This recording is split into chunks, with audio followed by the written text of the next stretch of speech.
प्रयागराज का विश्व प्रसिद्ध महाकुंभ गंगा, यमुना और सरस्वती नदियों के संगम का पौराणिक महत्व है। कहते हैं गंगा और यमुना के साथ लुप्त सरस्वती नदी की अंतर्धारा धरती के नीचे भूगर्भ से बहते हुए प्रयागराज की त्रिवेणी में मिलती है। जैसलमेर से निकला पानी का फंवारा कहीं सरस्वती नदी से जुड़ा हुआ तो नहीं है। भूगर्भ वैज्ञानिकों, इतिहासकारों में चर्चा का विषय बना हुआ है। प्रयागराज में चल रहे महाकुंभ के इस पौराणिक पर्व पर भूगर्भ से गहन रुचि रखने वाले इतिहासकार व वैज्ञानिकों के विभिन्न पहलुओं से तथ्यात्मक अनुसंधान पर सरस्वती नदी पर यह वीडियो तैयार किया गया है। इसे अंत तक जरूर देखें। आज हमारे इस वीडियो में हम एक ऐसी प्राचीन नदी की बात करेंगे जो भारतीय संस्कृति का एक महत्वपूर्ण हिस्सा रह चुकी है। जिस नदी के किनारे हमारे कई प्राचीन वेदों की रचनाएं हुई हैं। जिस नदी के तट पर पूरी की पूरी एक सभ्यता फूली फली है। जो नदी गंगा और यमुना से भी पवित्र मानी जाती है। हम बात कर रहे हैं पौराणिक सरस्वती नदी की। भारतवर्ष के इतिहास में सरस्वती नदी का जिक्र कई बार होता है, लेकिन आज इस नदी का नामो निशान तक नहीं है। वर्तमान में इस नदी का वजूद एकदम से कैसे खत्म हो गया, यह एक बहुत बड़ा रहस्य है।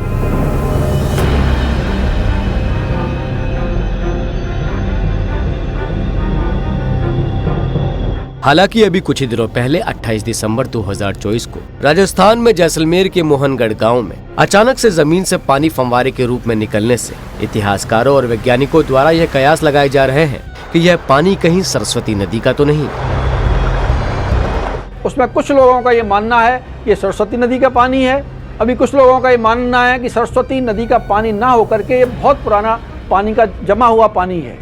लेकिन सामान्यतः ये माना जा रहा है कि सरस्वती नदी का ही पानी होना चाहिए। कई लोगों का तो यह भी मानना है कि सरस्वती नदी गुप्त रूप से आज भी जमीन के नीचे से बह रही है।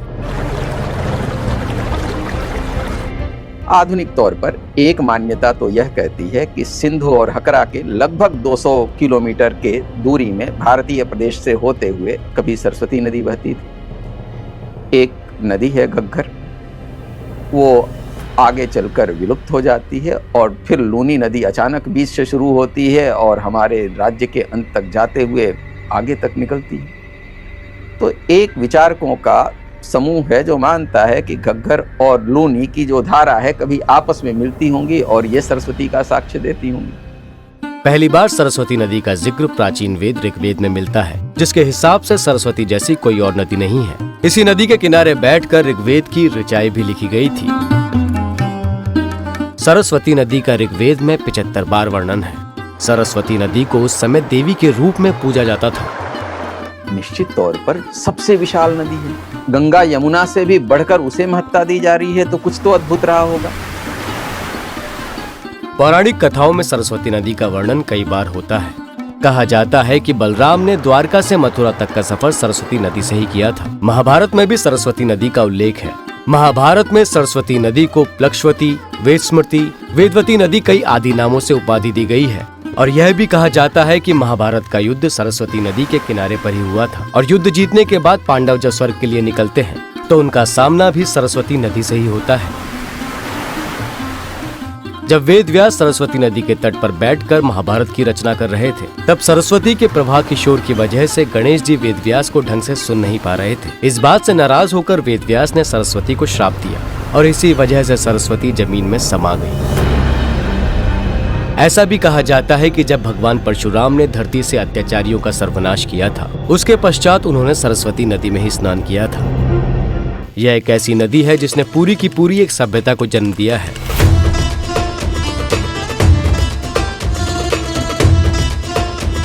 विश्व की प्राचीन नदी घाटी सभ्यताओं में से एक सरस्वती नदी के तट पर बसी सभ्यता को हड़प्पा सभ्यता या फिर हिंदू सरस्वती सभ्यता भी कहा जाता है। और इतना तो तय है कि सिंधु सभ्यता और सरस्वती की सभ्यता एकल सभ्यता थी। सबसे पुरानी नगरीय सभ्यता के रूप में उसे पहचान मिली हुई है। आज भी माना जाता है कि प्रयागराज में गंगा, यमुना और सरस्वती का मिलन होता है, जिस वजह से इसे त्रिवेणी संगम भी कहा जाता है। महाकुंभ का मेला भी प्रयागराज में 12 वर्षों में एक बार त्रिवेणी संगम में ही होता है। यहाँ साधु संतों का जमावड़ा और संगम स्नान का अद्भुत नजारा देखते ही बनता है। हालांकि प्रत्यक्ष रूप से अयोध्या से बहने वाली सरयू नदी को भी सरस्वती नदी के रूप में देखा जाता है। सरस्वती की एक दूसरी जो मान्यता है वो कहती है कि सरयू नाम से दो नदियां हैं।